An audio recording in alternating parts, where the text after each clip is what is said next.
আগে এটি জানো, একটি হলো মানবাত্মা আর একটি হলো মানব দেহ, অর্থাৎ আত্মা এবং দেহ এই দুটি যে পৃথক স্বতন্ত্র, এই বোধ মানুষের আগে আসা দরকার। ভারতীয় আর্য ঋষিগণ শাস্ত্রের অপরোক্ষ আর্য অনুভূতির দ্বারা বলছেন, দেহ এবং দেহি এটি ভেদ, এইটি আগে তুমি জানো। এ না জানলে শান্তি বলো, সৌহার্দ্য বলো, প্রীতি বলো, আধ্যাত্মিকতা বলো, জ্ঞান বলো, কর্ম বলো, ভক্তি বলো, সবই অন্ধকারে নিমজ্জিত হবে। মুখ থুবড়ে পড়বে বিশ্ব সভ্যতা যদি দেহ এবং দেহি এই দুটিকে পৃথক তত্ত্ব জ্ঞান না করতে পারো। অর্থাৎ আত্মা দেহ এ দুটি এক নয়।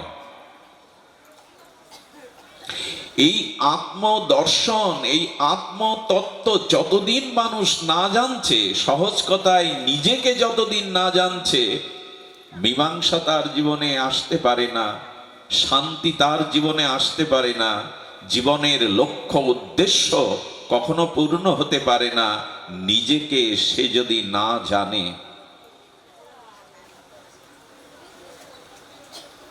পৃথিবীর অন্যতম শাশ্বত সনাতন জিজ্ঞাসা, কে আমি? দেখুন, মানব আত্মা আর মানব দেহ গৃহ আর গৃহীর মতো, ক্ষেত্র ক্ষেত্রজ্ঞের মতো পৃথক। মানবত্তা ঈশ্বরের চিৎকণ, অনির্বচনীয় অপার্থিব অংশ। খুব ধ্যান দিন, আত্মাটি হলো অপার্থিব, লোকোত্তরীয়, দিব্য, সচ্চিদানন্দ ভগবানের চিৎ অংশ। আর এই দেহটা প্রপঞ্চময়। এই রক্ত মাংসের পিণ্ড দেহ, এই প্রপঞ্চময় পাঁচটি তত্ত্ব দিয়ে এই জগতের ক্ষিতি অব তেজ মরুদ বম দিয়ে সৃষ্টি। দেহ বিনাশশীল, দেহ ক্ষণভঙ্গুর, দেহ অস্থায়ী, দেহ জরা ব্যাধি রোগ মৃত্যুতে ভরা। কিন্তু এই ধর্মগুলি আত্মাতে নাই। আত্মা অজর, অমর, শাশ্বত, সনাতন, চিরন্তন, দিব্য, অব্যয়। এই ভেদ কি আমরা করতে পেরেছি? আমি দেহ নই। দেহ জড় প্রকৃতির, আত্মা চিৎ প্রকৃতির, এই ভেদ তো আগে জানতে হবে। এটাই আত্মদর্শন, এটাই গীতা, শ্রীমদ্ ভগবদ গীতার এটাই দর্শন। এখন লক্ষ্য করুন, দেহ গৌণ, আত্মা মুখ্য। এটা খুব ভালো করে বুঝি যখন কেউ মৃত্যুবরণ করে। মৃত ব্যক্তির শরীর থাকে, কিন্তু শরীর থেকে এই চিৎ আত্মা বিযুক্ত হয়।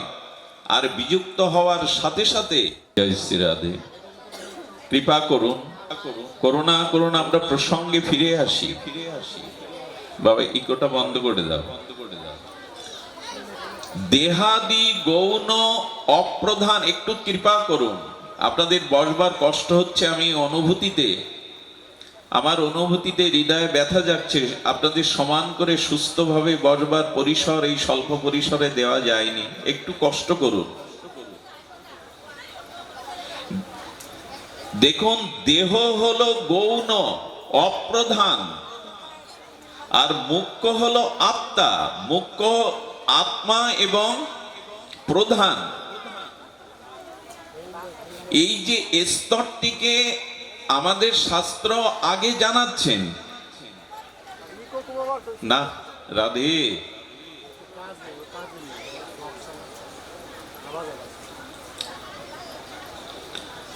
দেখুন, এই আত্মা যে পর্যন্ত জড়দেহে অবস্থান করে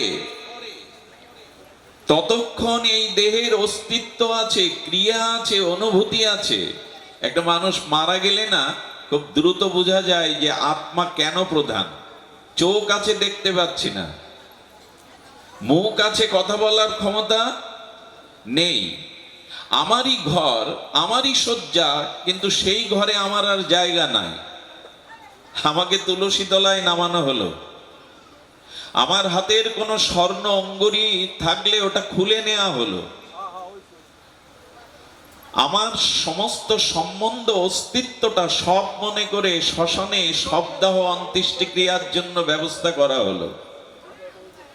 অর্থাৎ আত্মা যে প্রধান, আত্মা যে অগ্রগণ্য চিন্ময়, এটা বোঝা যায় মানুষ মৃত্যুর পরে। কোনো অস্তিত্ব, কোনো সম্বন্ধ আর কোনো প্রীতি আর থাকে না। শ্মশানে পরিত্যক্ত হয় এই দেহের পরিণাম, অন্ত্যেষ্টিক্রিয়ায় চিতাতে ভস্মীভূত এক মুষ্টি ছাই, এই আমার অস্তিত্ব। আর যদি মাটির নিচে দিয়ে দেয় অসংখ্য কীটমিকিট কুড়ে কুড়ে, এই দেহটা মাটিতে রূপান্তরিত করবে। শৃগাল কুকুর খেলে তাদের উদরে বিষ্ঠা মলমূত্রে রূপান্তরিত হবে এই পচা গলা অনিত্য অপ্রধান এই জরা মরণশীল প্রপঞ্চময় রক্তমাংসের পিণ্ড দেহ। স্ত্রীর সাথে, পুত্রের সাথে, সজ্জন কুটুম্বের সাথে আর সম্বন্ধ নেই। বিষয় আশায় আমার নাম থেকে অন্য নামে নামান্তর হয়ে যাবে, আমার কোনো অস্তিত্ব সেদিন নাই। এইটুকু কি বুঝি যে আমি প্রধান নই, শরীর প্রধান নয়, প্রধান অগ্রগণ্য আত্মা। সব থেকে দুঃখের বিষয়, আত্মা আছে তাই দেহের অস্তিত্ব আছে, স্ত্রী পুত্র জগৎ সবকিছুর অস্তিত্ব আত্মা আছে তাই। কিন্তু সেই অগ্রগণ্য শ্রেষ্ঠ অনির্বচনীয় আনন্দ স্বরূপ সেই আত্মার অনুসন্ধান আজ আমরা কজন করি? আচ্ছা, প্রভাত থেকে এই সান্ধ্য পর্যন্ত আমরা দেহের খোঁজ করেছি, দেহের প্রসাধনী, দেহের ক্ষুধা, দেহের পরিচর্যা করেছি। বুকে হাত দিয়ে বলুন তো আপনার হৃদয়ে এই চিত আত্মার পরিচর্যা কতটুকু করেছে আজকের দিনে? আমি যাদের দিকে চেয়েছি, যাদের আপন বলে জেনেছি, সারাটা দিন তাদের নিয়ে ব্যস্ত, কিন্তু যে আমার হৃদয়ে বসে আছে, যে না থাকলে আমার অস্তিত্ব থাকে না, তার খোঁজ কতটা নিয়েছি? শান্তি, মঙ্গল, কল্যাণ, উদ্ধার কোথায়? এই আত্মতত্ত্বের উপরেই। একটু চিন্তা করুন, সারা পৃথিবীতে যে শপিং মলগুলো আছে, বাজার হাট আছে, শহর আছে, সব জায়গায় গিয়ে দেখবেন দেহকে প্রসাধনী করবার, দেহকে সাজাবার প্রসাধনী উপাদান। আচ্ছা, সারা পৃথিবী ঘুরে আত্মার উৎকর্ষ, আত্মার সৌন্দর্য, আত্মার উপলব্ধির কোনো প্রসাধনী কিনতে পাবেন বাজারে? পাওয়া যায় কি এটা? আত্মার প্রসাধনী, একমাত্র আত্মার অনুসন্ধানী পরিতৃপ্তি, আত্মার ক্ষুধা নিবৃত্তি একমাত্র এই জগতে হয় সাধু সঙ্গ, হরি কথাতে, এছাড়া দ্বিতীয় কোথাও নাই।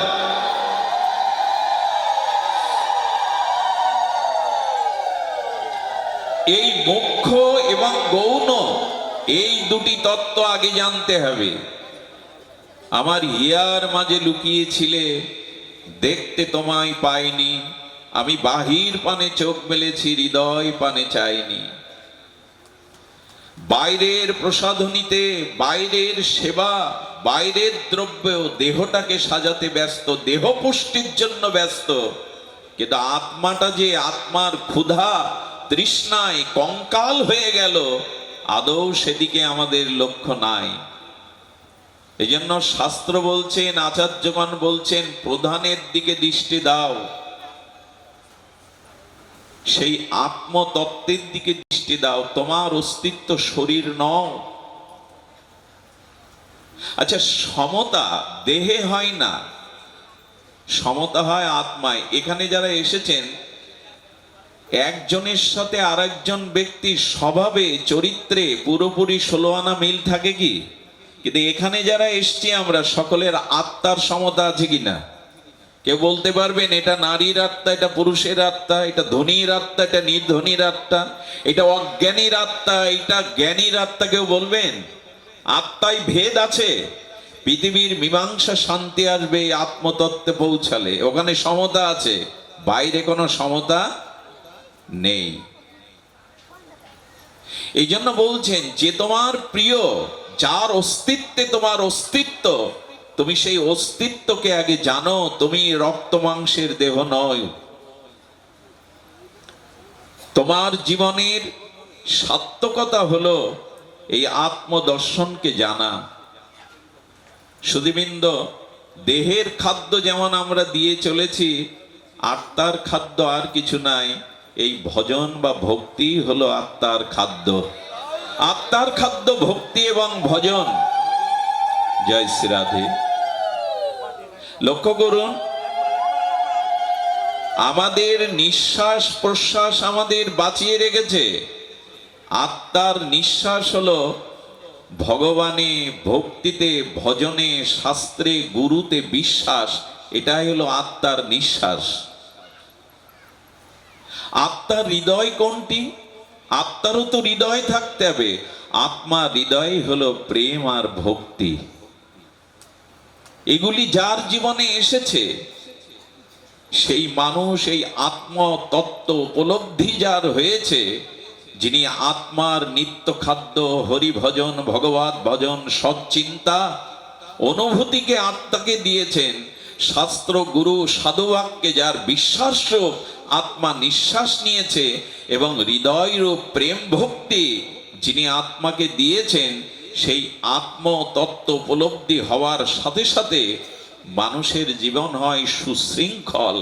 মানুষের জীবনে আসে মানবতা, মানুষের জীবনে আছে উদারতা, মানুষের জীবনে আছে ক্ষমা, সৌহার্দ্য, প্রীতি ভাবনা। তখন এই আসরিক দেহ ভোগের যে আসরিক প্রবৃত্তি, সেই আসরিক প্রবৃত্তি ভোগ, হিংসা, বিদ্বেষ, পরশ্রী কাতরতা, এগুলি আর থাকে না। যেমন উদিত সূর্য কিরণমালায় রাতের অন্ধকার তিমির দূর হয়, যার আত্মজ্ঞান, আত্মস্মৃতি জেগে যায়, তার জীবন থেকে আসরিক বৃত্তি, ভোগবৃত্তি দূরে সরে যায়। সূর্য উদয় অন্ধকার দাঁড়ায় না। আত্মজ্ঞান যার উদিত হয়েছে গুরু কৃপায়, ভজন কৃপায়, তার জীবনে হিংসা, বিদ্বেষ দাঁড়াতে পারে না। দয়া করে এজন্য ভেতরের দিকে তাকান। আপনি সচ্চিদানন্দের অংশ, মামই বাংশ জীবলোক জীবভূত সনাতন। এই জন্য এই গৌণ এবং মুখ্য তত্ত্বটি আমাদের শ্রী গুরু কৃপায়, বৈষ্ণব কৃপায়, মহৎ কৃপায়, ভগবৎ সন্নিধানে, সৎসঙ্গের পরশে, আবেশে আমাদের এই বোধ জাগবে, আমি দেহ নই। এই মাটির দেহ, প্রপঞ্চময় দেহ, এটা আমার অস্তিত্ব নয়, আমার অস্তিত্ব আত্মা। এই হলো এই আত্মতত্ত্ব। যখনই আমরা পৌঁছাবো, তখনই আমাদের জীবনে বিবেক, চেতনা, মনুষ্যত্ব, মানবতা, মানবতা বোধ এইগুলি জাগবে। এগুলি না থাকলে কিন্তু আমরা একটি পাও এগিয়ে যাইনি। একটি পাও আমরা এগিয়ে যেতে পারবো না। সে জাগতিক কর্মের পথে বলেন, জ্ঞানের পথে বলেন, ভক্তির পথে বলেন, আমরা একটি পদও অগ্রসর হতে পারবো না যতক্ষণে আত্মতত্ত্ব উপলব্ধি আমার জীবনে না আসবে। আজ মানুষের পেছনে ভয়, অভয় হতে আমরা প্রায় পারি না। কিন্তু এই ভয় দূর হয় যখনই আপনি দেহ নয়, আত্মা এই তত্ত্ব উপলব্ধি হয়। মনে পড়ে আপনাদের 18 বছরের দেশমাতৃকার শৃঙ্খল মুক্ত করার জন্য ভারতবর্ষের প্রথম শহীদ হয়েছিলেন ক্ষুদিরাম বসু। ইনাকে জেলখানায় ফাঁসির 1 সপ্তাহ আগে জেলার তাকে বলেছিলেন, সপ্তাহ বাদে যার ফাঁসি হবে, তোমার দেহে এত উজ্জ্বলতা কেন? তুমি এত প্রসন্ন কেন? তোমার ভিতরে ভীতি নেই, মৃত্যু ভয় নেই? জেলার ছোটবেলা থেকে শ্রীমদ্ ভগবত গীতা, সাংখ্য দর্শন পড়েছি, তাতে এই জেনেছি আমার মৃত্যু নেই। দেহের নাশ আছে কিন্তু আমার মৃত্যু নেই। আমি মরি না। পোশাক বদলানোর মতো দেহ আমি বহুবার বদলেছি, আত্মা বদলায় না। আত্মা চিৎ শাশ্বত সনাতন। জেলার অবাক হয়ে গেছিলেন। 18 বছরের এই যুবকের, এই কিশোরের অনুভূতি দেখে অবাক হয়ে বলেছিলেন, মৃত্যুর আগে একটি শেষ ইচ্ছা পূরণের আইনে আমাদের প্রথা আছে, তোমার শেষ ইচ্ছা বলো। বলে আপনি তা পারবেন না, আমার শেষ ইচ্ছা পূরণ আপনার ব্রিটিশ সরকার পারবে না। বলে কি চাই বলবে তো? বলে ফাঁসির মঞ্চে জল্লাদ নয়, আমি নিজেই ফাঁসির দড়ি আমার গলে পরিয়ে দেব, কালো কাপড় থাকবে না, হাসি মুখে। পারবেন ইচ্ছা পূরণ করতে? ফাঁসির মঞ্চে ওই দড়িটা, ফাঁসির দড়িটা হাতে নিয়ে হাসি মুখেই ক্ষুদিরাম গলায় পরিয়ে দিয়েছিল আর নিবেদন করেছিল, হে পরমাত্মা, এই জগতে তোমার গলে মন্দিরে গিয়ে মালা দিতে পারিনি, কিন্তু আমি জানি আমার এই দেহ হৃদয় মন্দিরে তুমি বসে আছো, তাই দেশ সমাতৃকা শৃঙ্খল মুক্ত করার জন্য আজ এই রশিটিকে মালা মনে করে আমি তোমার গলে পরিয়ে দিলাম। হাসি মুখে মৃত্যুকে বরণ করে নিলেন। কোথায় ভয়? যদি কেউ আত্মতত্ত্ব জানে, আত্মতত্ত্ব উপলব্ধি হলে কোথায় তার ভয়? মৃত্যুকে সে ডরায় না, বরঞ্চ আত্ম উপলব্ধি যার এসেছে, মৃত্যু তাকে দেখে ডরায়, কাল তাকে দেখে ডরায়। ধ্রুব, ভগবানের প্রিয় ভক্ত ধ্রুব, ভগবান পুষ্পরথ এনেছেন তাকে স্বরূপ ধামে বৈকুণ্ঠে ফিরিয়ে নিয়ে যাবে বলে। ধ্রুব ভগবত নামে বিভোর হতে হতে চলেছেন। আসলে বিমানে উঠতে গেলে তো একটা সোপান লাগে, সিঁড়ি লাগে। ওখানে কাল বা মৃত্যুর দেবতা জম এসে, ওখানে জম এসে আর কি করেছেন? মৃত্যুর দেবতা কাল জম এসে মাথা পেতে দিয়েছে, ধ্রুব তোমার মতো ভক্তের চরণ যদি আমার মাথায় পড়ে আমি নিজেকে ধন্য মনে করব। মৃত্যু কাল মাথা পেতে দিয়েছে। যারা ভগবত উপলব্ধিতে এসেছেন, যাদের জীবনে আত্ম উপলব্ধি এসেছেন, তারা জানেন সিন্নান্ত বিশ্বে অমৃতস্য পুত্র, আমি অমৃতের পুত্র, আমি অমৃত লোক থেকে এসেছি, আমি আত্মা। এই বাবা বারবার সাউন্ড বদলিও না, এবার রেখে দাও। তো এই জন্য মানবত্তা এবং মানব দেহ এই দুটি এক নয়, এই ভেদটাই গুরুদেব জানিয়ে দেন, এই ভেদটাই শাস্ত্র সাধুগণ জানিয়ে দেন। তোমার মৃত্যু নেই, জরা নেই, ব্যাধি নেই, ক্ষয় নেই, লয় নেই, তুমি শাশ্বত সনাতন অজর অমর অব্যয় শাশ্বত। কেন তোমার ভয়? এই জন্য আত্মদর্শনই হলো আপনার জীবনকে, পরিবেশকে, বিশ্বকে শান্তি এনে দিতে পারে। কারণ এখানে গীতার শ্লোকে বলেছে, যখনই আপনি দেহাত্মবোধ আসবে, আপনার ভিতরে অহংকার, বল, দর্প, অভিমান এগুলি আসবে। আর অহংকারী এবং দেহবোধকারী, ভোগকারী, প্রবৃত্তিপরায়ণ ব্যক্তি নিজে শান্তি পায় না, তো সে অপরকে কি শান্তি দেবে? যে নিজে শান্তি পায়নি সে অপরকে শান্তি কি করে দিতে পারে? এজন্য দেহাত্মবোধ যাদের, যারা দেহকেই আমি ভেবে বসেছে, এদের অহংকার, বল, দর্প, কাম, ক্রোধ প্রবৃত্তি এই সংস্কৃত হয়ে তারা জীবনকে যেমন নষ্ট করে দেয়, সমাজকে দূষিত করে দেয়, তেমনি অন্যের শান্তিও বিঘ্ন করে। সকলের মধ্যে তুমি আছো, কাকে ব্যথা দেবেন আপনি?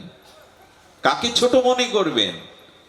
সকলের মধ্যে যদি সেই প্রভুর সচ্চিদানন্দ স্বরূপকে দেখেন, যাহা যাহা নেত্র পড়ে তাহা তাহা কৃষ্ণ স্ফুরে, কাকে ছোট মনে করব? কাকে পেছনে টেনে ধরব?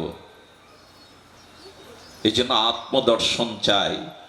আত্মদর্শনের উপরেই দাঁড়িয়ে আছে আজকের এই পৃথিবীর ক্ষয়ুষ্ণ, মানবতাহীন, মনুষ্যত্বহীন এই যুদ্ধ, কলহ, দাবানলের মধ্যে একমাত্র শান্তির বাতাবরণ।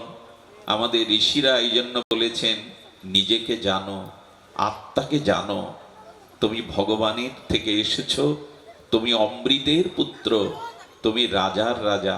আত্মদর্শন জানলে কি হয় জানেন? মহাপ্রভু চৈতন্য চরিতামৃতে মহাপ্রভুর একটি সর্বজ্ঞ লীলা অবতারণা করেছেন কবিরাজ কৃষ্ণ গোস্বামী। এক কাঙাল, হতভাগ্য ভিখারি, অন্ন জলের বড় কষ্ট ভিখারি। আর সেই হতভাগ্য ভিখারি ক্ষুধার জ্বালায়, অন্নের জ্বালায় চিৎকার করছে। এক সর্বজ্ঞ এলেন। সর্বজ্ঞ মানে ত্রিকালকে যিনি জানেন, সর্বজ্ঞ জ্যোতিষ এসে বলছেন, তুমি ভিখারি নও, এই ক্রন্দন চোখের জল শীর্ণ দেহ তোমার মানায় না, তোমার কাছে বহু মূল্যবান ধনরত্ন সম্পদ আছে। বলে ভিখারিকে ঠাট্টা করছেন কেন, উপহাস করছেন কেন? না খেয়ে মরছি, জীর্ণ শীর্ণ, ক্ষুধায় কাতর হয়ে, আমি ধনী, আমার মূল্যবান মণিরত্ন আছে। বললো হ্যাঁ, তোমার পিতা তোমার জন্য এই তোমার ভিটের বাড়ির মধ্যেই মণিরত্ন গ্রথিত করে রেখে গেছে, তুমি তা জানো না। আচ্ছা, কারো পিতা যদি নিজের বাসভূমিতে গুপ্তধন পুঁতে রাখে, অথচ সন্তানকে জানিয়ে যাওয়ার অবকাশ পায়নি, সে ভিখারি হলেও কি জানবে ধনী? লুকানো আছে তোমার এই ঘরের মধ্যে, লুকানো আছে মূল মণিরত্ন, তুমি মহাধনী, পিতা রেখে গেছে, তুমি জানো না। আচ্ছা, বলল রেখে গেছে, কোথায় খুঁজবো? সমস্ত ঘর ক্ষেত্র কোথায় খুঁজবো? তখনই সর্বজ্ঞ বললেন, দেখো এক কাজ করো, দক্ষিণ দিকে খুঁজতে যেও না। দক্ষিণ দিকের মাটি খুঁড়তে গেলে ওখানে ভেমরুল আছে, ওই দংশন করে আর তোমার এই ধন ঐশ্বর্য ভোগ করতে দেবে না, মেরে ফেলবে। আচ্ছা, যদি উত্তর দিকে খুঁড়তে যাও, ওখানে যক্ষ বসে আছে, তোমাকে ওই ধন দেবে না, যক্ষ আগলে বসে আছে। আর যদি তুমি পশ্চিম দিকে খুঁড়তে যাও, কালো অজগর গ্রাসের জন্য বসে আছে, তুমি পূর্ব দিকে অল্প একটু মাটি খুঁড়লেই ওখানে এই মণিরত্ন পেয়ে যাবে। আসলে বলবার উদ্দেশ্য হলো, আমার মধ্যে সেই ভগবানের অংশ আত্মা আছে, এটাই ধন। আত্ম উপলব্ধি যার হয়েছে, এই জগতে না সতে বিদ্যাতে ভব, না ভব বিদ্যাতে শত, তার কোনো অভাব জ্বালামালা নেই, কারণ আত্মাতে ওগুলো পৌঁছাতে পারে না। ওই ধন, ওই উপলব্ধি। বললেন পূর্ব দিকে অল্প একটু মাটি খুঁড়লেই তুমি মণিরত্ন পাবে। এর নাম ভক্তি, এর নাম প্রেম, এর নাম আত্মদর্শন। আসলে এই তিন দিকের যে কথা বললেন, অজগর, ভেমরুল আর যক্ষ, এর কারণ দেখুন, কর্মের দ্বারা। দক্ষিণ দিকটা হলো কর্ম। আপনি যদি মনে করেন আমি দান, ধ্যান, যাগ, যজ্ঞ, পুণ্য কর্ম, পিতামাতার সেবা, তীর্থ পর্যটন করব, সৎভাবে জীবনযাপন করব, ন্যায় নীতি নিয়ে থাকব, এটার নাম কর্মযোগ।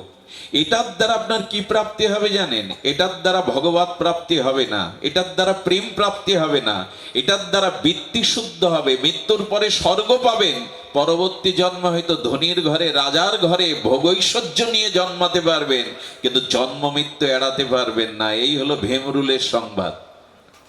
অনেকেই ভগবত ভজন নয়, সে মনে করে কর্মই শ্রেষ্ঠ। হ্যাঁ, কর্ম শ্রেষ্ঠ, তবে কোন কর্ম?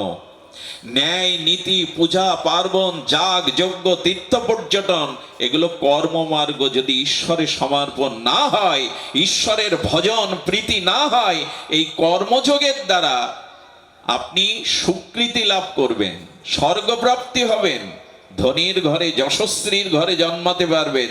এই জগতের উপভোগ আপনার জন্য সাজানো।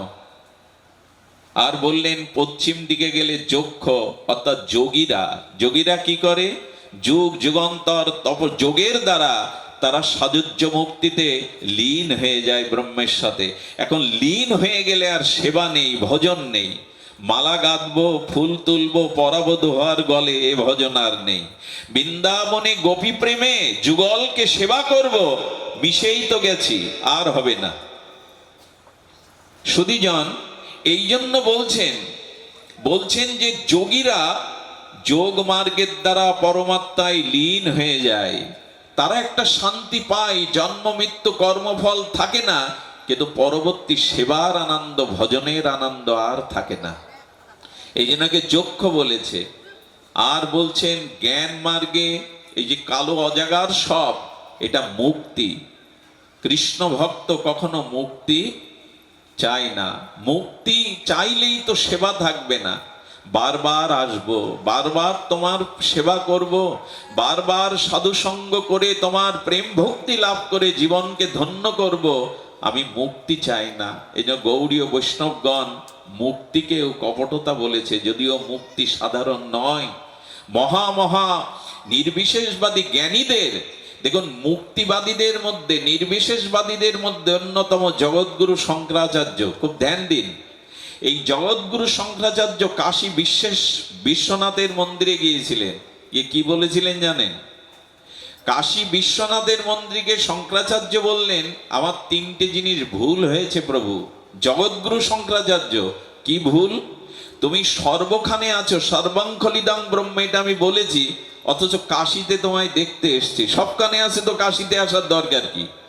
আমি বলেছি অবাঙ মনস গোচার, তোমাকে বাক্যের দ্বারা মনের দ্বারা প্রকাশ করা যায় না, অথচ আমি বাণীর দ্বারা শ্লোকের দ্বারা তোমাকে প্রকাশ করতে চেষ্টা করেছি, এটা আমার ভুল।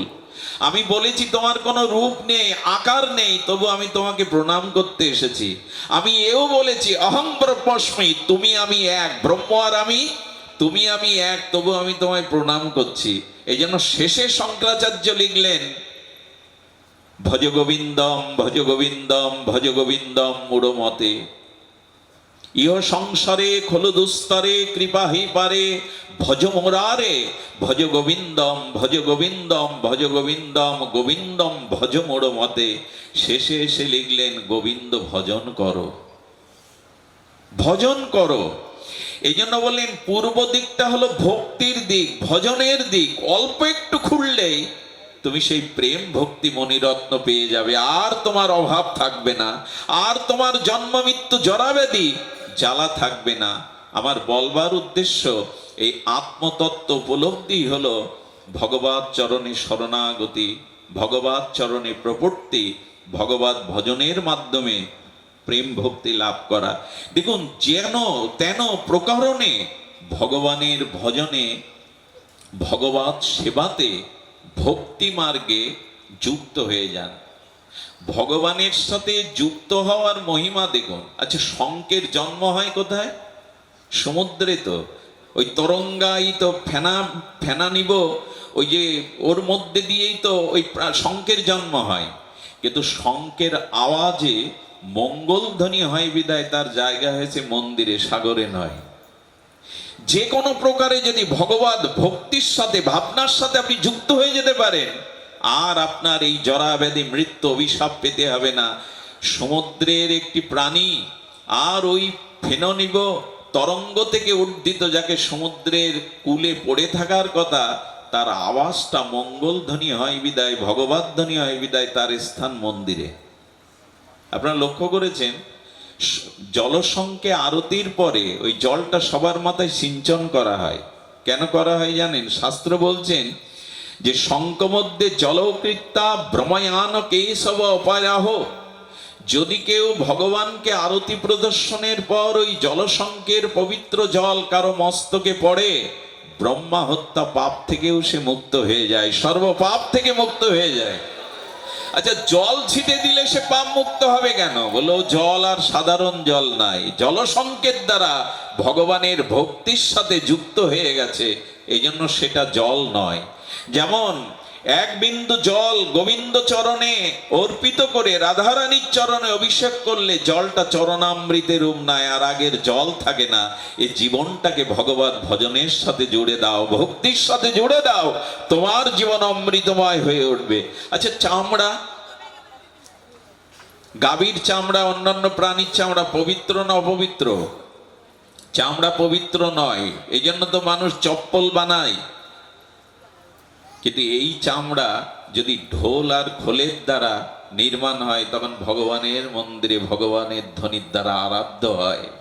ওই চামড়ায় যা পায়ের চপ্পল করে মানুষ পরে, ওটা যদি মন্দিরে শ্রীখল আর ঢোলক তৈরি হয়, তখন ভগবানের গুণকীর্তনে সে পূজা পায়। মৃদঙ্গকে দেখবেন অভিষেক করতে হয়, মালা চন্দন দিতে হয়। কেন? যুক্ত হয়ে যান শ্রী ভগবানের সাথে, ভজনের সাথে, তার প্রেম ভক্তির সাথে যদি কেউ যুক্ত হয়ে যেতে পারেন, তার জীবন আনন্দময় হতে বাধ্য। একটুখানি যদি যুক্ত হওয়া যায়। এই জন্য তো ওই পূর্ব দিক খুঁড়তে বলছেন, অল্প খুঁড়লেই ধন মণিরত্ন পেয়ে যাবে, আর অভাব থাকবে না। এটাই হলো ভক্তির বার্তা। আত্মদর্শন ভক্তির দিকে নিয়ে যায়। আচ্ছা, আত্মা নিরাকার না আকার? কিন্তু তোমাকে যে দেখতে মন চায়, তোমার অপরূপ মনোহর রূপ এই নয়নে তো দেখতে মন চায়। ওই আত্মা বলছেন, যদি তোমার প্রেম ও ভক্তির চর্চা থাকে, ওই প্রেম ও ভক্তির দ্বারা আমি আত্মা হৃদয়ে যে নিরাকার রূপে আছি, তোমার প্রেমে, তোমার ভাবে, তোমার অনুভবে আমি সচ্চিদানন্দ মূর্তিতে তোমার সামনে এসে দাঁড়াবো। আমি ছিলাম নিরাকার, আমি আকার স্বরূপ হয়ে রস ব্রহ্ম হয়ে তোমার সামনে আসবো। কেমন জানেন, মায়েরা রান্না করার পরে দেখবেন আগেকার দিনে মাটির হাঁড়ি আর সরা, মাটির হাঁড়িতে আগের মায়েরা রান্না করতেন। যদি এখন প্লাস্টিকের যুগ, আমার তো মাঝে মাঝে ভয় হয় কিছুদিন পর যজ্ঞে দেবী ঘরটা না প্লাস্টিকে সিঁদুর দিয়ে বসে। মাটির ব্যবহার, মৃত্তিকার ব্যবহার নাই বললেই চলে, এমন অভিশপ্ত যুগে এসে পড়েছি। এখন বিদেশে কিন্তু মাটির ঘট পাবেন না, প্লাস্টিকের ঘটেই বসে সিঁদুর দেবে। আমরা মাটির ব্যবহার ভুলে গেছি। আচ্ছা, রান্নার পরে যে বাষ্পটা উড়ে যায়, ওই যে অন্ন সিদ্ধ হলো, তাতে একটা বাষ্প ধোঁয়া ওঠে না? ধোঁয়াটার কোনো আকার আছে কি? না, শুধু ধোঁয়া। কিন্তু ওই সরা দিয়ে চেপে রাখবেন, কিছুক্ষণ পর সরাটা তুললে দেখবেন ওই ধোঁয়াটায় বিন্দু বিন্দু স্বচ্ছ জলকণা হয়ে ঝরে পড়ছে। তেমন ভক্তির দ্বারা, অনুভূতির দ্বারা, ভাবের দ্বারা ওই নিরাকার আত্মা পরমাত্মা, পরমাত্মার পরবস্থা সচ্চিদানন্দ ভগবান হয়ে দেখা দেবে আপনার কাছে। ভগবান পেলে আর পাওয়ার কিছু বাকি থাকে? আচ্ছা, গোবিন্দ গীতাতে বলেছেন, শ্রীদাং সর্বভূতানাং জ্ঞাতমাং শান্তিমিষ্যতি। আমাকে জানো, আমাকে ভজন করো, আমার ভজনের সাথে যুক্ত হও, আমি বলছি শান্তির অভাব তোমার। কথাটা আমি বলছি না, গীতায় ভগবান বলছেন জ্ঞাতমাং, আমাকে জানো, আমাকে জানলেই তোমার শান্তি হবে। বলে বারে, তোমাকে জানলে কি করে শান্তি হবে? কি করে শান্তি হবে জানেন? এই দেশের প্রধানমন্ত্রীর সাথে যদি আপনার বিশেষ পরিচয় থাকে, সখ্যতা থাকে, বুক ফুলিয়ে বেড়াবেন না ভয়ে ভয়ে বেড়াবেন? বুক ফুলিয়েই বেড়াবেন। আচ্ছা, প্রধানমন্ত্রীর পরিবারের লোক যদি আপনি হন, ভাই সন্তান এমনি হন, তবে আপনার তো গর্বের শেষ নেই, কিছু মনে করবেন না। আর আমি ভগবানের পুত্র, ভগবানের অংশ, এই অনুভব যদি জেনে যায়, কে আমাকে ডরাবে, কে আমাকে ভয় দেবে? প্রধানমন্ত্রীর সাথে সখ্যতা থাকলে, বাড়ির লোকের পরিচয় দিলে বুক ভরা নিঃশ্বাস নিয়ে নির্ভয়ে চলতে পারি। আর অখণ্ড অনন্ত ব্রহ্মাণ্ডের কোলমালিক সর্বশক্তিমান তত্ত্ব ভগবান আমার, আমি ভগবানের, এই পরিচয় যাদের, তাদের কে ভয় দেবে? ভয় নাই। কিন্তু ওই পরিচয় তো দেই না। আমি ভগবানের, আমি দেহের, আমি স্ত্রীর, আমি পুত্রের, আমি সংসারের, আমি অমুকের তমুকের, আমি ভগবানের, এই পরিচয় কজন দেই আমি? সুধীবৃন্দ, কিছু মনে করবেন না। দেখুন, আমাদের দুঃখ, জরা, কষ্ট এটা চলে যেতে পারে। একটা কথা বলা দরকার, সংসারটা দুঃখময় কে বলেছেন? আমি না ভগবান? একটা কথা বলবেন, ভগবান বলেছেন সংসার দুঃখালয়ম, এই সংসারটা হলো দুঃখের, জন্ম মৃত্যু জরা ব্যাধি দুঃখ দোষানুদর্শনম। আচ্ছা, ভগবান বলেছে সংসারটা দুঃখের। আমরা যদি প্রশ্ন করি, তাহলে দুঃখের সংসারে আমাদের পাঠালে কেন, যদি কোনো আনন্দ না থাকবে? তুমি আনন্দময়, তুমি সচ্চিদানন্দময়, তুমি বলছো সংসার দুঃখের আলয়, তো ওই আলয় আমাকে পাঠালে কেন? গোবিন্দ বলছেন, দেখো, এই দুঃখের মধ্যে, বিষের মধ্যে আমি অমৃতও দিয়ে রেখেছি। আমি ভগবান, আমি তোমাকে শুধু দুঃখের সাগরে ভাসাইনি, ওর মধ্যে ভেলাও দিয়েছি, উপায়ও দিয়েছি, অমৃত দিয়েছি। একটা জিনিস বলি আপনাদের, সত্যি আমাদের জীবন বিষময়। আমার তো কি মনে হয় জানেন, এরপরে সাপ কামড়ালে মানুষ মারা যায়, কিন্তু আমার কেন জানি মনে হয় কিছুদিন পরে সাপ যদি মানুষকে কামড়ায় তো সাপ মারা যাবে। কেন জানেন? আসলে সব কিছু বিষ আমরা ভেতরে ঢোকাচ্ছি, সব বিষ। সকালে যে চাটা পান, যদি কারো অভ্যাস থাকে, ওটাও বিষ। বাজারে যে খাদ্য, সব কিছু বিষ। এই ভোক্তা অধিকার যারা, তারা দেখবেন মাঝে মাঝে মিডিয়াতে দেয়, কি অবস্থা আজ। প্রতিটি খাদ্যের মধ্যে, এটা আমার শিশু খাবে, এটা আমার দেশের লোক পাবে, সে চিন্তা আছে। আমরা মানুষকে বিষ খাওয়াতে ব্যস্ত। এত বিষ মানুষের ভেতরে যাচ্ছে, এরপর সাপ মরে যাবে মানুষকে কামড়ালে। রোগ শোক জ্বালা যন্ত্রণা শত্রুতা বিষে দগ্ধীভূত হচ্ছি। ভগবান বলতে পারো এই বিষের মধ্যে কেন আমাকে আনলে, কেন এই ভূমণ্ডলে এই পৃথিবীতে জন্ম দিলে? যদি জরা মৃত্যু ব্যাধি, ভগবান বললেন এর মধ্যেও আমি অমৃত দিয়েছি, তবে সেটি জানার কৌশল তোমার সাধুগুরুর কাছ থেকে জানতে হবে। এখানেও অমৃত আছে। আচ্ছা বলুন তো, সরোবরে পদ্ম ফুল ফুটেছে, প্রস্ফুটিত পদ্ম ফুলের মধ্যে মকরন্দ মধু আছে। ভেগ কি করে জানেন? ব্যাং ব্যাং ওই পদ্মের নালাতে বসে, পদ্মের পাতার উপরে বসে ওই পোকামাকড় গুলো ধরে ধরে খায়। আর দূর থেকে ভ্রমর কি করে? গুঞ্জন রাগরাগিনীর দ্বারায় ওই ফুলের মকরন্দ মধুপান করে আনন্দে সে উড়ে চলে যায়। একই একই একই ফুল। তেমনি তোমাকে জানতে হবে এই সংসারের মধ্যেও আনন্দ আছে। সেই আনন্দ কোথায়? হরি নামে, হরি কথার মধ্যে। একমাত্র অমৃত আমি দিয়েছি সাধু সঙ্গে, হরি কথা, হরি নাম, ভগবানের ভজনের মধ্যে।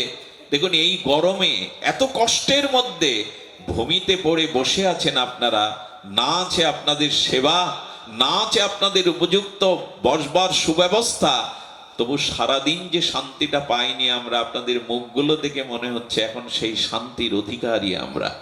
কেন? এখানে তো দেহের কোনো ব্যবস্থা নাই আপনাদের জন্য। মাটিতে বসেছেন, তপ্ত ঘর্মিত কলেবরে কষ্টেই আছেন আপনারা দাঁড়িয়ে, তবু যেটুকু শান্তি, কারণ ভগবান বললেন এই বিষের মধ্যেও আমি বিষয় বিষ, খাদ্যে বিষ, সংসারে অশান্তির বিষ, রোগ শোকের বিষ, কিন্তু এর মধ্যে আমি অমৃত দিয়েছি। বললো অমৃতর সংজ্ঞা কি? বললো বেশি দূর যেতে হবে না, এই কলিযুগে মীরাবাইয়ের বিষ ও গোবিন্দ অমৃত করে দিয়েছিলেন। 700 বছর আগের ঘটনা। এই কলিযুগে মীরাবাইয়ের কালকুট বিষ ও গোবিন্দ অমৃত করে দিলেন। আজও এটা হয়। ওরে ভজন করো, হরিনাম হরি কথা ভগবত চরণে সমর্পণ করো, সংসার বিষও তোমার কাছে অমৃত হয়ে যাবে। সাপের বিষ ঔষধ হয় কিনা বাবা? সাপের বিষ গবেষণা করে ঔষধ তৈরি করা যায় কিনা? তো পৃথিবীর পার্থিব বিজ্ঞানীরা যদি সাপের বিষাক্ত কালকট বিষ জীবনদায়ী ওষুধ তৈরি করতে পারে, ভগবত ভজনে ভগবানের নামে বিষ অমৃত হয় না? আরে মীরার দেহটা এত অমৃত হয়ে গেল, মীরার দেহ পাওয়া যায়নি, গোবিন্দের সাথে লীন হয়ে গেছিলেন মীরা, তার দেহটাও অবশিষ্ট এই জগতে। যেমন মহাপ্রভু পুরীধামে জগন্নাথের সাথে অনেকের দ্বিমত থাকতে পারে, কিন্তু ভগবান ভগবানে মিশবে, এটা অবাক হওয়ার কিছু নয়। মহাপ্রভুর দেহটাও জগন্নাথে লীন হয়ে গেল। এই দেহ এত পবিত্র, এত শুদ্ধ হতে পারে ভগবত ভজনে, এই জন্য বললেন হরি কথা, হরি নাম, ভগবত ভজনের মধ্যে অমৃত দিয়ে রেখেছেন ভগবান। এটা আস্বাদন করো, এটাতে লোলুপ হও, এটার জন্য উৎকণ্ঠা ব্যাকুলতা আনো, তবে জানবে এই সংসার বিষময়ের মধ্যে অমৃত আছে। শুধু বিষ ভগবান দেননি, এর মধ্যে অমৃত আছে। এই জন্য আপনাদের অনুরোধ করব, ভাগবতের সাথে সংযোগ হতে হবে। দেখুন সুতমণি নৈমিষারণ্যে যখন গিয়েছিলেন, কেউ কেউ তার জাতির বিচার করতে চেয়েছিলেন, সঙ্গে সঙ্গে শৌনক বললেন কর্মই বড়, কর্ম দিয়েই মানুষকে বিচার করো, জাতি বুদ্ধি দিয়ে বিচার করো না। এই সুতমণি 1000 বছর কাল 4 বেদ, 4 উপবেদ, 18 পুরাণ আস্বাদন করার পরে ঋষিরা বলেছিল খুব ধ্যান দিতে হবে, আমি বেশি সময় নেব না, আপনাদের অত্যাচার করব না, তবু শুনুন, এই 6 শাস্ত্র 18 পুরাণ, আমাদের 18 পুরাণের শ্লোক সংখ্যা কত জানেন? 4 লাখ, আর মহাভারতে 1 লাখ, এই 5 লাখ উনি পাঠ করে বসেছেন। 4 বেদ, 4 উপবেদ, 18 পুরাণ পাঠ করার পরে ঋষিরা বললেন কোথায় যেন আমাদের একটু কোথায় বাদ রয়ে গেছে। কেন সুতমণি? বললো আপনাদের না, যিনি এই বেদ বিভাজন করেছেন, যিনি গীতা এই 18 পুরাণ লিপিবদ্ধ করেছেন, সেই কৃষ্ণ দ্বৈপায়ন বেদব্যাসের মনে শান্তি ছিল না এত কিছু লেখার পরে। দেবশিবাদ নারদ এসেছিলেন বদ্রিকাশ্রমে, গুরুদেবেরকে পাদর্ঘ দিয়ে বলেছেন, গুরুদেব মহাভারত রচনা করলাম, 18 পুরাণ রচনা করলাম, কিন্তু আমার মনে আমি শান্তি পেলাম না কেন? বলেন, ভাগবত রচনা তোমার হয়নি। আচ্ছা, একটা মূর্তি গড়ালেন, কিন্তু মুখ দিলেন না, মুখ দিলেও হাসি দিলেন না, মূর্তিটা কি মানাই গো? তুমি ভাগবত রচনা করনি। এই ভাগবত আসলে কি? এইটুকু আর শুধু আমরা আস্বাদন করি, এই ভাগবতেই আছে আমাদের অপ্রাকৃত চিন্ময় আনন্দ। পৃথিবী শান্তি শুধু নয়, অনন্ত ব্রহ্মাণ্ড শান্তিতে ভরে যেতে পারে আমরা যদি ভাগবত মুখী হই, ভাগবত ধর্মকে আশ্রয় করি। ভাগবত বলতে অনেককেই বৈষ্ণবদের বোঝেন না, ভাগবত কথা একটা সংকীর্ণ না। ভাগবত কাকে বলে? ভাগবত মহাপ্রভু পরিচয় দিয়েছেন দুই ভাগবত, এক গ্রন্থ ভাগবত আর এক ভক্ত ভাগবত। যে গ্রন্থে ভক্ত এবং ভগবানের লীলা, ভক্ত এবং ভগবানের মহিমা প্রকাশ হয়েছে, সেই ভক্তই ভাগবত, আর গ্রন্থ রসশাস্ত্রই ভাগবত। ব্যাসদেবকে বললেন দেবশিবাদ নারদ, তুমি ভাগবত ধর্মকে প্রণয়ন করনি, তুমি ভাগবত ধর্মকে লিপিবদ্ধ করো। গুরুদেবের আশীর্বাদে ধ্যানস্থ নেত্রে সমাধিস্থ কৃষ্ণ দ্বৈপায়ন বেদব্যাস এই 18,000 শ্লোকের ভাগবত রচনা করলেন। সর্ববেদান্ত সার আর পরমহংস সংহিতা এই ভাগবত ধর্মের সাথে। আগেই বলেছি, ভাগবত বললেই বৈষ্ণব, আর বৈষ্ণব মানে মালা তিলক নাই, পৃথিবীতে সকলেই বৈষ্ণব যারা বিষ্ণু থেকে এসেছে। এই জন্য এরকম সংকীর্ণ ভাববেন না, তুলসীর কাষ্ঠের মালা তিলক মানেই তিনি বৈষ্ণব। বৈষ্ণব সকলেই, বিষ্ণু থেকে যারা জাত, ভগবান থেকে যারা এসেছে, সকলেই বৈষ্ণব। এই জন্য বৈষ্ণব ব্যাপক, বৈষ্ণব ক্ষুদ্র অর্থে যেন আমরা প্রয়োগ না করি। তো বলছেন এই ভাগবত সর্ববেদান্ত সার, অমল পুরাণ শ্রীমদ্ ভাগবত। এই ভাগবতে কি বলছেন? ভাগবত হলো ভক্ত চরিত্রের প্রাধান্য, খুব ধ্যান দিতে হবে। দেখুন, মা জানকী বনবাসে যাচ্ছে, সীতা মা বনবাসে যাচ্ছে, সাথে কে যাচ্ছে? সাথে সাক্ষাৎ প্রভু রামচন্দ্র আর ভক্তরূপ ভাগবত লক্ষণ। আচ্ছা, এই ভাগবত যদি সাথে থাকে, শত রাক্ষস এলো, কত বাধা এলো, সীতামার জীবনে কোনো অনিষ্ট আসেনি। কবে এলো জানেন? যখনই তার ভিতরে স্বর্ণ হরিণের কামনা জেগে গেল। এগুলো খুব তাত্ত্বিক কথা। যখন তোমার জীবনে বাসনা জন্মাবে, তখন জানবে ভগবান থেকে তুমি অনেক দূরে সরে চলে গেলে। যশোদা মা একবার ছোট গোপালকে কোলে নিয়ে বর্ষণায় গিয়েছিলেন রাধারানীকে দর্শন করতে, আশীর্বাদ করতে। রাধারানী চোখ বন্ধ করেই ছিলেন, অন্ধের মতো সেজেছিলেন। প্রাণনাথ প্রাণবধূ না এলে চোখ খুলে তাকেই দেখবো, যদি দেখতেই হয় নয়ন মেলে আগে, নয়ন অভিরাম প্রাণবধূকে দেখবো, তাই অন্ধ সেজেই ছিল। আর কীর্তিদাস সুন্দরী বিষভানু মা যশোদা নন্দ মহারাজকে বললেন, একটু আশীর্বাদ করে যাও। গোপালকে কোলে নিয়ে এসেছেন। এখন রাধারানী আহ্বান করছেন, গোবিন্দের চরণের দিব্য গন্ধ পেয়ে ওই বুঝি প্রাণনাথ এলো, কখন তাকে দেখব। গোবিন্দ মায়ের কোল থেকে লাভবার জন্য বারবার চেষ্টা করছে, কিন্তু মায়েদের একটা ধর্ম হলো, বাইরে গেলে, পাড়াতে গেলে সন্তানকে কোল থেকে তিনি নামাতে চান না। গোবিন্দ দেখছেন মা তো ছাড়বে না আমায়। মার গলায় ছিল গজমতির মূল্যবান হার। গোবিন্দ অঙ্গুলি দিয়ে হাতটা ছিঁড়ে ফেললেন, ঝরঝর করে পাকা মেজের ওপরে সেই গজমতির মুক্তাগুলো ছড়িয়ে পড়ল। মা যশোদা দেখলেন এটা অনেক মূল্যবান, একে তো ফেলে দেওয়া যায় না। তখনই ওইটা কুড়াতে গিয়ে গোপালকে কোল থেকে নামিয়ে দিল। গোপাল বললেন, মা তোমার মতো দশা এই জগৎ জীবেরও হয়। যখন বাসনা কুড়াতে যায় তখন তারা আমাকে হারিয়ে বসে, আমি দূরে সরে যাই। যখন জীব বাসনা কুড়াতে যায়, তো আজ কি হয়েছে?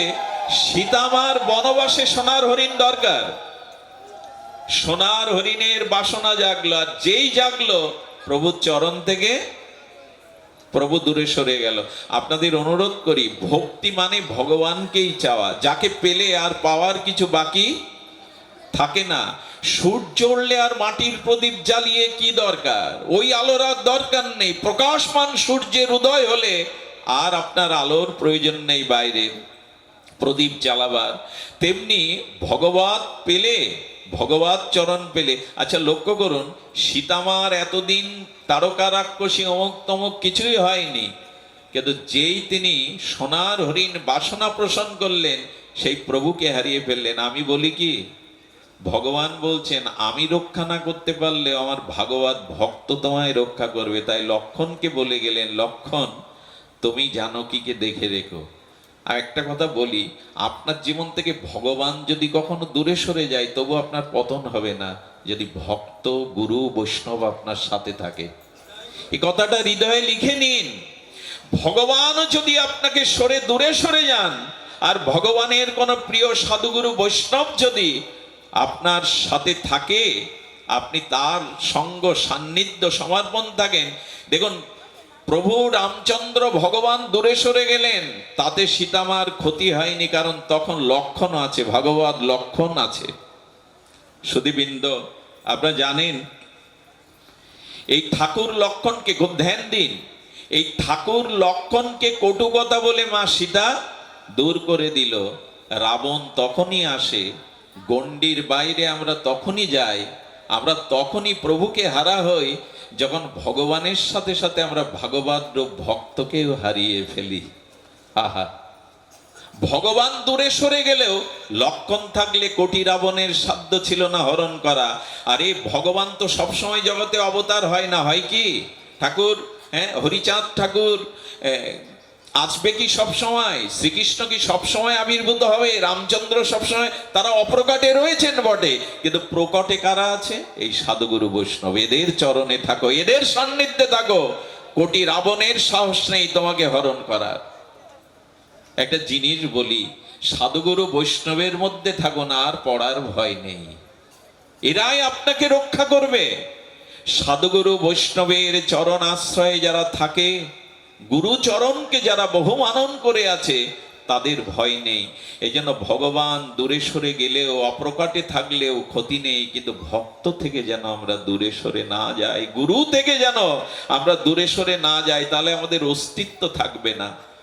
আচ্ছা, এটা প্রমাণ নেবেন, কুরুক্ষেত্রের যুদ্ধ শেষ, ভগবান শ্রীকৃষ্ণকে প্রশংসায় ভাসিয়ে দিচ্ছেন পঞ্চপাণ্ডব। তৃতীয় অর্জুন বলছেন, হে যাদব, হে কৃষ্ণ, হে জনার্দন, আপনার কৃপাতে এই কুরুক্ষেত্রের জয়।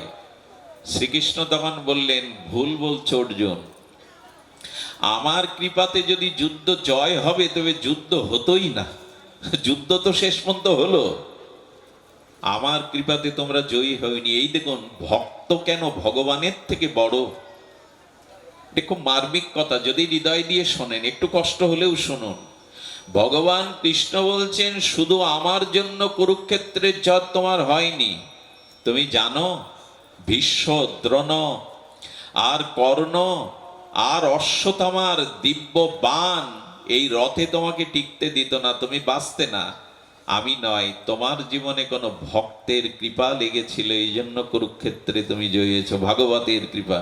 তুমি তাকে দেখতে পাওনি। সঙ্গে সঙ্গে গোবিন্দ আহ্বান করলেন হনুমানজিকে। কপিধ্বজ রথের উপরে হনুমান বসেছিলেন। একজন শুদ্ধ ভাগবত তোমার রথে ছিল, তাই তোমার রথটা কর্ণের বাণের দ্বারা বিনষ্ট হয়নি। হনুমান এসে প্রভুকে প্রণাম করছেন। অর্জুন, আমার কারণে নয়, একজন ভক্ত তোমার রথে ছিল বলে তোমার রথ ভেঙে পড়েনি। কারো জীবনে যদি শুদ্ধ সাধুগুরু বৈষ্ণব থাকে, নমে ভক্ত প্রণশ্যতি, সেই ভক্তের কোনো বিনাশ নেই। এই কথার প্রতি দৃঢ়তা আনুন। সাধু গুরু বৈষ্ণব শুদ্ধ ভক্তের আশ্রয় যারা থাকে, এদের বিনাশ নেই। ভগবান বললেন, আমাকে যে সম্মান করে, আমাকে যে পূজা করে, সে আমার ভক্ত নয়, আমার ভক্তকে যে সম্মান পূজা করে, সেই আমার ভক্ত।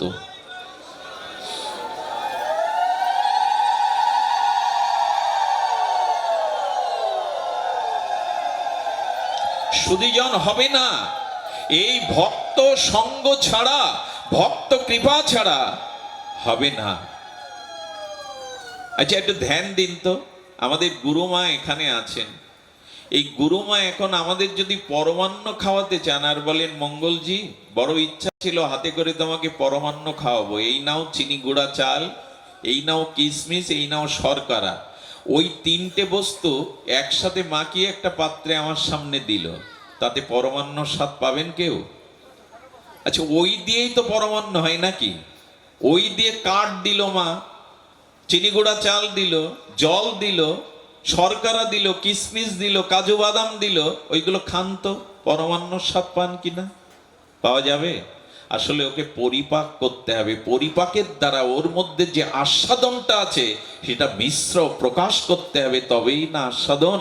তেমনি আপনি যতই জ্ঞানী হন, যতই শাস্ত্রজ্ঞ হন, এই সাধু সঙ্গরূপ পরিপাকে ভজন কীর্তনের দ্বারা যদি পরিপাক না হতে পারেন, ভক্তির আস্বাদন কোনোদিনই হবে না, ভক্তির আস্বাদন কোনোদিনই হবে না। এই জন্য দয়া করে এই ভক্তির আস্বাদনের জন্য সাধু সঙ্গ, হরিকথা, ভক্ত সঙ্গ একান্তই প্রয়োজন। এটি ছাড়া এই জীবনে এই বিষময় নিরানন্দময় জীবনে আনন্দের একমাত্র অনুসন্ধান এই ভক্ত কৃপা, ভক্ত সান্নিধ্য। সুধীজন, ভক্তের ভগবান কেমন জানেন? মহাপ্রভুর প্রিয় অন্তরঙ্গ পরিকর ছিলেন মুকুন্দ। এই মুকুন্দ কি করেছেন জানেন? মহাপ্রভুর সঙ্গ করে মহাপ্রভুর ভাবে ভাবাবিষ্ট হয়ে ওনার সহধর্মীকে বলছেন, আমাকে অন্ন দাও। অন্ন দেওয়ার পরে কদলী পাত্রে অন্নের সোনালী ঘি ঢেলে দিয়েছে, আর মনে করছে প্রভু গরিব দরিদ্র তোমাকে সেবা দিতে পারি না। কি ঘটনা ঘটছে দেখুন। ওই ঘৃত মাখানো অন্নটা কৃষ্ণ মনে করে, কৃষ্ণ কৃষ্ণ অর্থাৎ ওর মনে মনে চোখ বন্ধ করে নিজের মুখে না তুলে ওই অন্ন মাটিতে ছুড়ে দিচ্ছে আর বলে, কৃষ্ণ খাও। আমি মন্ত্র জানি না, আমি নিবেদন জানি না, কৃষ্ণ খাও। যতবার ওই অন্ন ফুরিয়ে যাচ্ছে, স্ত্রীকে বলছে অন্ন আর ঘৃত দাও, ততবার কৃষ্ণ কৃষ্ণ বলে মাটিতে ফেলছে। কতটা অন্ন যে পাহাড়ের মতো নষ্ট করলো, যা ছিল পাত্রে সব নষ্ট হলো। স্ত্রী বুঝলেন উনি কোনো ভাবাবেশে আসেন, ওইভাবেই তিনি রাতটা কাটিয়ে দিলেন। আহা, সকালবেলা গৌর হরি এসেছেন মুকুন্দের আঙিনায়, এসে বলছে, ও মুকুন্দ, আমার রোগ হয়েছে, ওষুধ দাও। আমার রোগ হয়েছে, ওষুধ দাও প্রভু। সচ্চিদানন্দ বিগ্রহ তুমি, তুমি রসরাজ মহাভাব, তোমার আবার কি গো? বলে, আমার অজীর্ণ রোগ হয়েছে। বলি, প্রভু অজীর্ণ রোগ? বলে, কাল এতটা ঘৃত অন্ন খাওয়ালে আমার। আচ্ছা, ও কাকে খাইয়েছে? ও তো কৃষ্ণ মনে করে বারবার ওই অন্নটা মাটিতে ফেলেছে। আসলে ভক্তির ওই দান মহাপ্রভু নিজেই গ্রহণ করেছেন। মুকুন্দ, এত ঘৃত অন্ন খাওয়ালে আমার অজীর্ণ হয়েছে, ঔষধ দাও। প্রভু, আমার কাছে তো কোনো ঔষধ নেই। আছে মুকুন্দ, তুমি জানো না তোমার কাছে এই রোগের ঔষধ আছে। প্রভু, আমার কাছে কোনো রোগের ঔষধ নেই। ওই তোমার ঘরের কোনায় একটা মাটির কলসিতে জল আছে না, ওইটা মহাপ্রভু দৌড়ে হাট এঁটে ধরলেন, মুকুন্দকে ছাড়িয়ে মুকুন্দের সেই ঘরের মাটির মৃত্তিকার কলসিতে জল পান করতে গিয়ে পান করে আনন্দে নৃত্য করে মহাপ্রভু বলছেন, আর আমার রোগ নাই। ভক্তের পাত্রেও যে ভক্তি থাকে আমার জানা ছিল না, ভক্তের পাত্রের মধ্যেও যে ভক্তি থাকে আমার জানা ছিল না। প্রভু আনন্দে কীর্তন করতে শুরু করলে। আহা, এই হলো ভক্তের চরিত্র, ভক্তের দিব্য ভাবনা। মহাপ্রভু কাজী উদ্ধার করে আসছেন, হরিনাম সংকীর্তনীতে নবদ্বীপের আকাশ বাতাস মুখরিত করে সেই প্রেম মূরতি রসরাজ মহাভাব মিলিত গৌরচন্দ্র আসছেন। সব ভক্তরা মনে করছেন, ভাবাবেশে প্রভু যদি আমার আঙিনায় আসতেন, প্রভু যদি আমার আঙিনায় একবার আসতেন।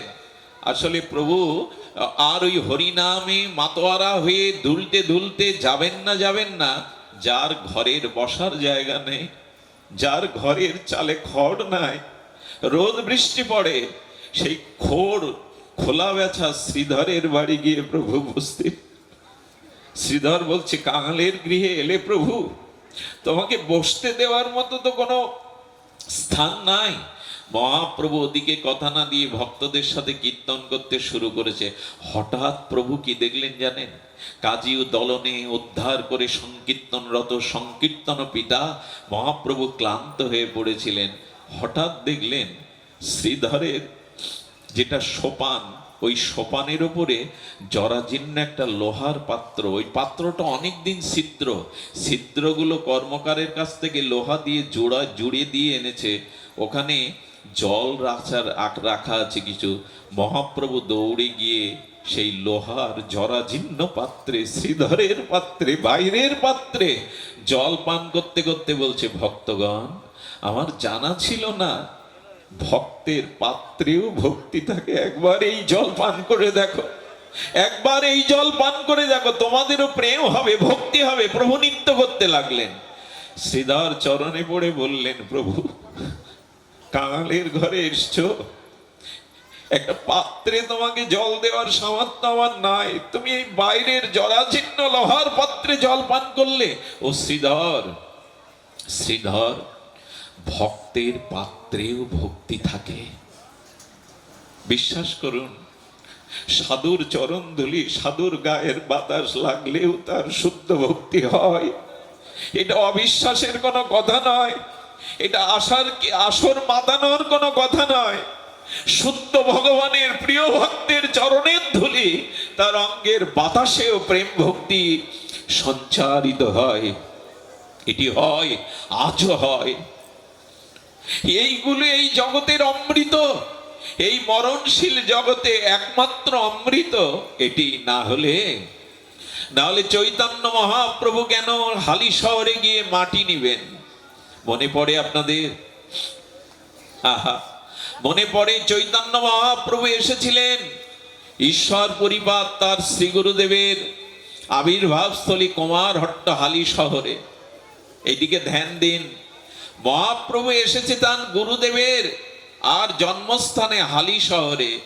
মহাপ্রভু এসেই ভাবছে মনে মনে, আমার গুরুদেব এই মাটিতেই আবির্ভাব হয়েছে, আমার শ্রী গুরুপাদ পদ্ম এই মাটিতেই চরণ রেখে হেঁটেছেন, তার চরণ রেণু ওই মাটিতে মহাপ্রভু ধুলাই গড়াগড়ি দিতে লাগলেন, গুরুদেবের আবির্ভাব স্থলিতে গড়াগড়ি দিতে লাগলেন।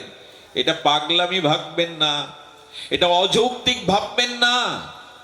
ধুলার মধ্যে কিছু থাকে, যাদের নিঃশ্বাসে প্রশ্বাসে ভগবানের দিব্য চিন্তা, যাদের হৃদয়ে সর্বদা ভগবানের স্মরণ মনন, তাদের মধ্যে এমন কিছু আছে, তাদের বাতাস, তাদের ছোঁয়া আপনার জীবন পরিবর্তন করে দিতে পারে। একটা ঘটনা বলি আপনাদের। ঘটনাটা যতবার বলতে যায় ততবার হৃদয় দৌড়ে মুষ্টে কে যেন দ্রবীভূত করে দেয়। জ্যোতিষ জ্ঞান প্রকাশ এক নামনিষ্ঠ মহাপুরুষ একবার গিয়েছিলেন আমাদের জন্মস্থানে। কি জানি কি, তিনি মহান আচার্য, নামনিষ্ঠ সাধক। আমাকে ডেকে বললেন, আজ তোমার সঙ্গ করতে এসেছি, তোমাদের সঙ্গ কেমন আমি দেখবো। উনি আলোচনা করলেন। আলোচনার পরে গভীর রাত্রে বললেন, মঙ্গলজি, আজ আমার বিছানাতেই আপনাকে থাকতে হবে। বলে, ক্ষমা করবেন যদি অপরাধী হয়ে যায়। একে তো জন্ম জন্মান্তরের অপরাধী, আপনার শ্রীঅঙ্গে যদি পা লাগে। উনি বারবার বললেন, আমার আদেশ বা নির্দেশ ভাবতে পারো, অনুরোধ ভাবতে পারো, আমার কাছে থাকবে। ভয়ে ভয়ে ঘুমিয়ে পড়েছি। খুব ধ্যান দিয়ে শুনুন। রাত্র যখন 3টা বাজে, ব্রাহ্ম মুহূর্ত সমাগত, হঠাৎ দেখি আমার নিদ্রা ভেঙে গেছে। নিদ্রা ভাঙার পরে দেখছি আমি বিল্বমঙ্গল নই। আমার চোখ দিয়ে দরদর করে প্রেমাশ্রু বিগলিত হচ্ছে, আমার জিহ্বা তুণ্ডে তাণ্ডবিনী হরিনাম করছে, গায়ের প্রতিটি লোমকূপ খাড়া। আমি নিজেকে বিশ্বাস না করতে পেরে বলছি, আমি স্বপ্ন দেখছি না তো? বললো, না, আমি তো এই না যে রাত 3টের সময় আমার জিহ্বায় হরিনাম নেবে, চোখে অশ্রু বিগলিত হবে, এভাবে সাত্ত্বিক বিকার হবে। আসলে কারণটা কি জানেন? অজান্তে ঘুমের মধ্যেই ওই মহাপুরুষ নামনিষ্ঠ ভক্তের হাতটা আমার বুকে এসে পড়েছে। আমি তখন উপলব্ধি করলাম, আমি নয়, আমার এত স্বীকৃতি, এত ভজন অনুরাগ নাই। ওই মহাপুরুষের হাতের ছোঁয়াতে, পরশপতরের ছোঁয়াতে আমার জিহ্বা তুণ্ডে তাণ্ডবিধি নাম নিতে শুরু করেছে। আমি পরীক্ষা করবার জন্য হাতটা সরিয়ে দিলাম। ওনার হাতটা নামিয়ে দিয়ে দেখি আর জল নেই, আর নাম নেই, আর সাত্ত্বিক বিকার নেই। আমি ওইটুকু সময় ঘুমাতে পারিনি। দাঁড়িয়ে দাঁড়িয়ে চরণের কাছে বলেছিলাম, কে তোমরা? এই মনুষ্য রূপে এসেছো, তোমরা সাধারণ নও। তোমাদের পরশে পরশ পাথরের মতো লোহাও আর মণিতে কাঞ্চনে রূপান্তরিত হয়, আজও হয়, আজও হয়। এই জন্য আমরা ভগবানের দর্শন, ভগবানের সঙ্গ আমাদের সে সৌভাগ্যে হয়তো নাই, কিন্তু ভাগবতের সঙ্গ করুন, শুদ্ধ ভক্তের সঙ্গ করুন, তাদের আবেশ। আর ভক্ত বা কেমন? শ্রীধর বলছে, ও প্রভু, তোমাকে এক গ্লাস জল দেওয়ার সামর্থ্য নেই, কেন আমার গৃহে এলে? শ্রীধর, তবে তুমি আমার কাছে কিছু চাও না? বিষ্ণু খট্টাতে সাত প্রহরীতে বলছে, শ্রীধর, আমি জানি তোমার ঘরের চালে খড় নেই, তুমি থোড় খোলা মোচা বেচে সংসার নির্বাহ করো। শ্রীধর, আজ আমি তোমাকে সম্রাট করে দিতে পারি, রাজা করে দিতে পারি। ভগবৎ স্বরূপে সাত প্রহরিয়া মহাপ্রভু বিষ্ণুকর্তায় বলছেন, অষ্ট সিদ্ধি তোমাকে দিয়ে দেব, চাও। চরণে এসে বলছেন শ্রীধর, প্রভু দিতে চাও?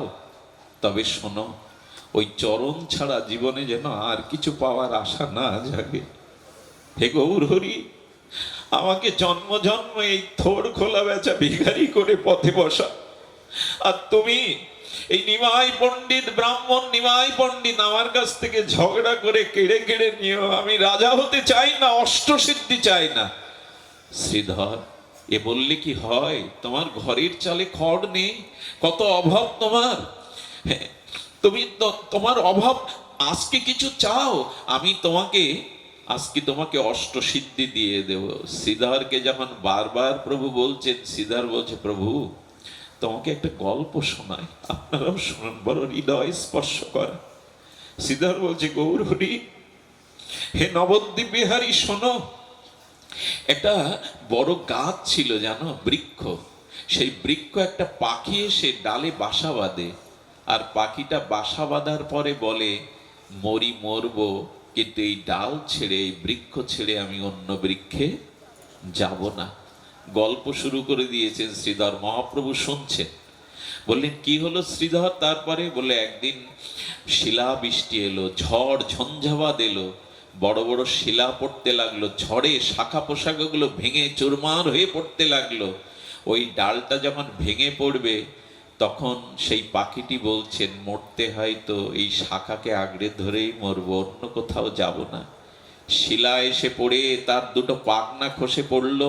প্রভু কি করলো জানো? ওই ডালটাকে জড়িয়ে ধরে ওইখানেই নিচে পড়ে মৃত্যুবরণ করলো, তবু অন্য কোথাও যায়নি। প্রভু, আমার গল্প শেষ। অন্তর্যামী সর্বন্তর্যামী ভগবান বলছেন, আমি তো বুঝলাম না। বুঝলে না প্রভু?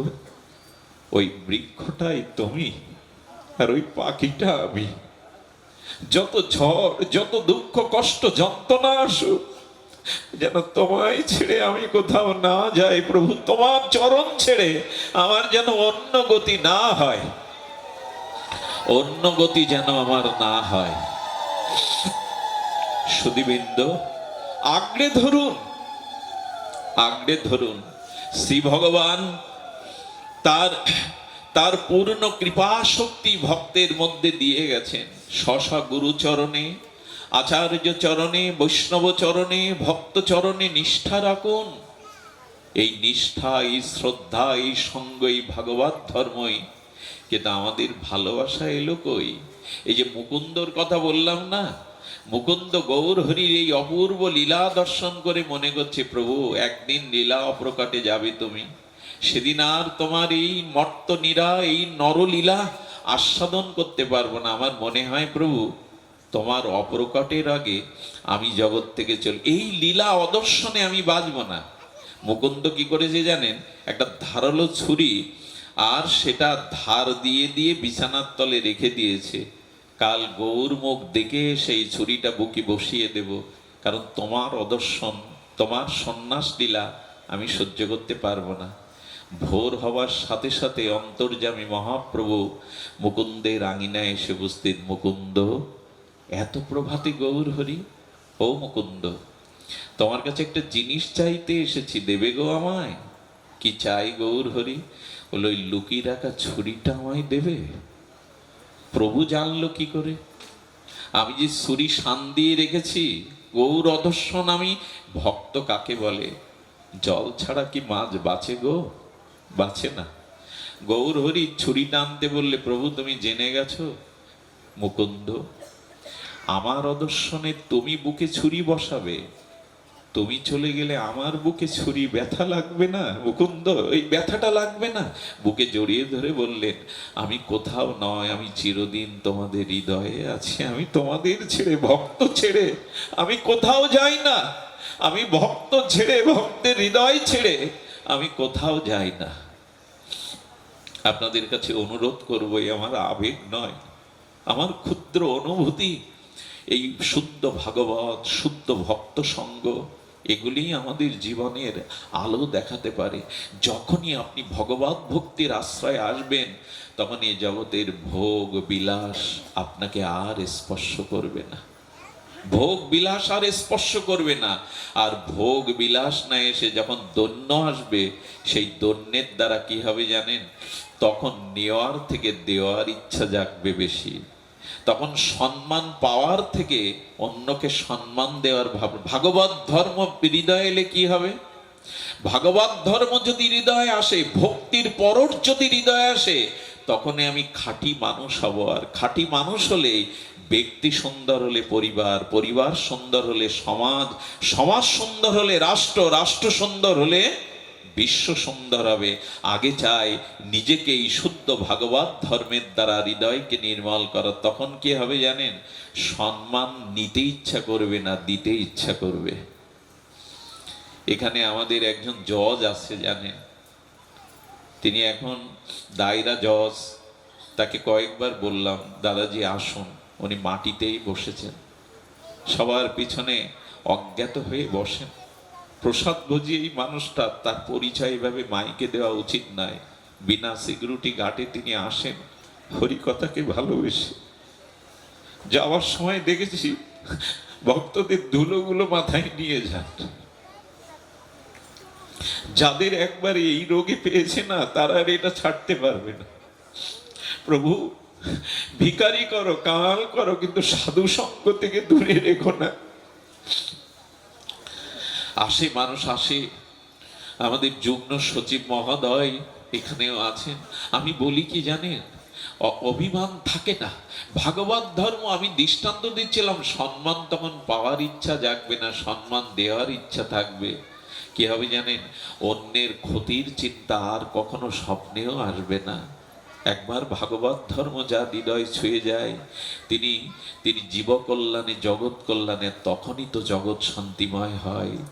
যদি মানুষের হৃদয়ে এই ভাগবত ধর্মের স্পর্শ আসে, অহংকার, ভোগ, বৃত্তি থেকে দূরে সরে আসে, তখনই জগৎ সুন্দর হবে। তুমি সুন্দর হও, তুমি সৎ হও, তোমার দেখা দেখি হাজার মানুষ সৎ হয়ে পড়বে। এই সৎ, এই আদর্শ ভাগবত ধর্ম থেকেই আমাদের জীবনে আসে। সুধীবৃন্দ, তাই আসুন আমরা এই সাধুর সঙ্গে ভাগবত ধর্মে আমাদের চিত্তকে আমরা জুড়ে দেই। তিরোধান মহাতিথি কি, শ্রীমদ ভাগবত কি, আজকের আনন্দ আয়োজন কি, সমাগত গৌর ভক্তমণ্ডলী কি, শ্রী গুরু নিতাই গৌর সীতানাথ প্রেমানন্দে হরি হরি বলো। জয় শ্রী রাধে। আজকের মতো হরি কথা এখানেই পূর্ণ বিশ্রাম। জয় রাধে, জয় নিতাই।